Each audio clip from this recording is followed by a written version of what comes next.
வணக்கம்ப்பா. சளி, இருமல், இந்த நெஞ்சு சளி, தொண்டை சளி எதுவாக இருந்தாலும் இந்த ஆடாதோட இலை நல்லா பெரிய பெரிய இலையாக இருக்கும். ஒரு 4 இலைய நல்லா பொடிசாக கிள்ளி போட்டு 1 டம்ளர் தண்ணியை ஊற்றி நல்லா கொதிக்க வைங்க. சிறு தீயில கொதிக்க வைங்க. 1/2 டம்ளர் ஆன பிறகு அதை வடித்து 1/4 டம்ளர் எடுத்து அதில் தேன் கலந்து காலையில் ஒரு தடவை குடிங்க. இதையே சாயந்தரம் ஒரு தடவை குடிங்க. சாப்பிட்றதுக்கு முன்னாடி குடிங்க. வெறும் வயிறாக இருக்கும்போது குடிங்க.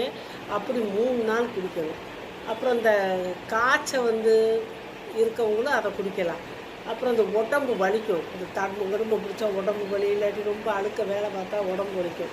அப்போ ஒரு 2 இலை 3 இலையை கிள்ளி போட்டு ஒரு 1 லிட்டர் 2 லிட்டர் தண்ணியில் போட்டு நல்லா கொதிக்க விடணும்ப்பா. கொதித்து அந்த இலை வெந்த பிறகு அந்த இலையை எடுத்து போட்டுட்டு வேறு தண்ணியில் பச்சை தண்ணியோ சுடு தண்ணியோ அது கூட கலந்து விளாடி நீங்கள் குளிச்சுட்டு வந்தீங்கன்னா அந்த உடம்பு வலி சரியாகும்.